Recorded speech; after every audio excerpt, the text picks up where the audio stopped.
আসসালামু আলাইকুম প্রিয় বন্ধুরা, কেমন আছেন সবাই? আশা করি ভালো। আজকে যে বিষয়টি নিয়ে কথা বলবো, আমরা অনেকেই ভালোবেসে বা আদর করে খরগোশ পালি বা খরগোশ পুষে থাকি।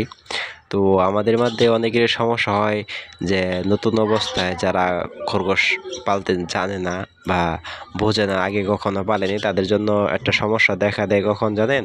তো সমস্যাটা দেখা দেয় যখন খরগোশের বাচ্চা হয়। তখন এই বাচ্চাগুলো আসলে কিভাবে যত্ন নিবে, এটা আসলে আমাদের অনেকেরই জানা থাকে না। এমনকি খরগোশের বাচ্চাগুলো, খরগোশ নিজেও জানে না এগুলো কিভাবে যত্ন নিবে। হ্যাঁ, এটাই সত্য।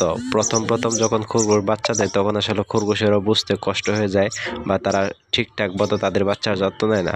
তখন দেখবেন তাদের বাচ্চাকে আপনার যখন দুধ খাওয়াতে দিবেন, তারা দুধ না খাওয়ায়া তাদের বাচ্চার ঘাড়ে চড়ে বসে থাকে বা তাদের বাচ্চাগুলোকে পায়ের তলে পিষে মেরে ফেলে।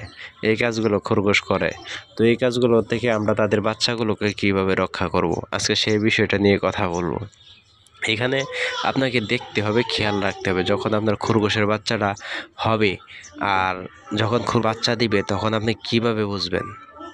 তো যখন খরগোশ বাচ্চা দেয়, তার আগে থাকতে কিছু লক্ষণ দেখা দেয়।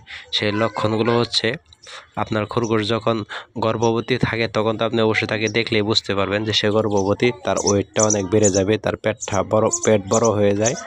তখন তো আপনি দেখলে বুঝতে পারবেন যে আপনার খরগোশটা গর্ভবতী। তখন আপনাকে খেয়াল রাখতে হবে যে আপনার খরগোশ কখন তার বুকের পশমগুলো তোলে।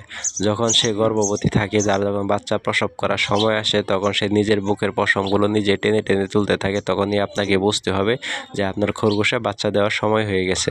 তখন আপনাকে যে কাজটা করতে হবে সেটা হচ্ছে তাকে কিছু সুতি কাপড় অথবা কিছু তুলা সংগ্রহ করে দিতে হবে। তাহলে তার বুকের পশমগুলো সে আর উঠাবে না। তো তুলা আপনি কোথায় পাবেন? যদি আপনার ঘরে পুরনো বালিশ থাকে, পুরনো লেপ থাকে বা তোশক থাকে, জাজিম থাকে, সেখান থেকে কিছু পরিমাণ তুলা তাকে দিতে পারেন। তাহলে সে তার বুকের পশম উঠাবে না। খেয়াল রাখবেন কখন বাচ্চা হয়। বিশেষ করে বেশিরভাগ ক্ষেত্রে দেখা যায় খরগোশগুলো রাতে বাচ্চা দিয়ে থাকে। যখন এই রাতে বাচ্চা দেয়, তখন আপনারা সকালে উঠে প্রতিদিন সকালে খেয়াল করবেন যে বাচ্চাগুলো হয়েছে কিনা। যদি বাচ্চাগুলো হয়ে থাকে, তাহলে আপনার বাচ্চা আর খরগোশকে আলাদা করে ফেলবেন, একসাথে রাখবেন না। কারণ খরগোশ এমন একটি প্রাণী, সে নিজের বাচ্চার যত্ন ঠিকঠাক মতো নিতে পারে না। সেই জন্য আপনি তাকে আলাদা করে ফেলবেন। তাকে বাচ্চাকে প্রতিদিন 3 থেকে 4 বার বা 5 বার দুধ খাওয়ানোর ব্যবস্থা করে দিতে হবে আপনাকে। আর খেয়াল রাখতে হবে প্রতিটা বাচ্চা যেন সমানভাবে দুধ পায়। যদি কোনো বাচ্চা সমানভাবে দুধ না পায়, দুধ না খাইতে পারে, তাকে হাত দিয়ে ধরে এলো দুধটা মুখের মধ্যে দিয়ে খাইয়ে দিবেন। কী করে বুঝবেন যে খরগোশের বাচ্চা দুধ খাওয়াইছে বা পেট ভরছে কিনা? সেটা বোঝার জন্য আপনাকে অবশ্যই খরগোশের বাচ্চাগুলো পেটের দিক নজর রাখতে হবে। যখন তারা পর্যাপ্ত খাবার খায়, তখন তাদের পেটটা ফুলে ফেঁপে থাকে। আর খাবার না কম খাইলে তাদের পেটটা অনেকটা পড়ে থাকে। এই বিষয়ে খেয়াল রাখবেন। ধন্যবাদ।